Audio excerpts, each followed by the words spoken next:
IAS institute నిర్వహిస్తున్న all India scholarship exam pass అవ్వండి. 2 years ఫీజులో 50% మాత్రమే పే చేయండి.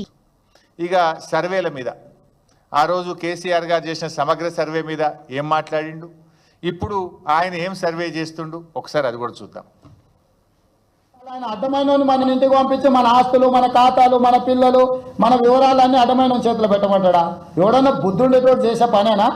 మెడకాయ మీద తలకాయ ఉన్నోడు ఎవడన్నా మంది వివరాలు మంది కాబట్టి ఎటువైనా పర్వాలేదని అనుకుంటున్నాడు.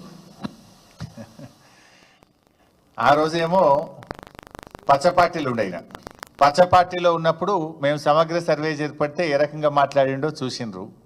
ఇప్పుడు 3 రంగుల జెండాల పార్టీలో చేరి ఏ రకంగా సర్వే చేస్తుండో కూడా మనం చూస్తున్నాం. ఇప్పుడు అడ్డమైన ప్రశ్నలు అడుగుతున్నది ఎవడు? ఇవాళ సర్వేలు ఏమేమి అడుగుతుందో మీకు తెలియదా? బైసా మీ అందరి దగ్గర రాలేదా?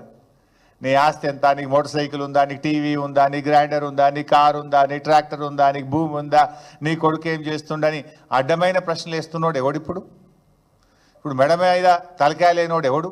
ఆ రోజు ఏమన్నాడు? మెడ మీద తలకాయ లేనోడు ఎవడు? వాడు ఇట్లాంటి ప్రశ్నలు అడుగుతారా అన్నాడు.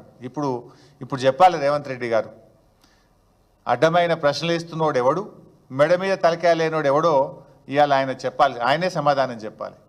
అంటే నువ్వు ఆ రోజు ఏం మాట్లాడినావు, ఈరోజు నువ్వు అడుగుతున్న ప్రశ్నలు ఏంది, ఈరోజు నువ్వు సర్వే రూపంలో ప్రజల్ని ఏ రకంగా ఇబ్బంది పెడుతున్నావు అన్నది నిజస్వరూపం మనం ఈరోజు చూస్తూ ఉన్నాం ఆయనది.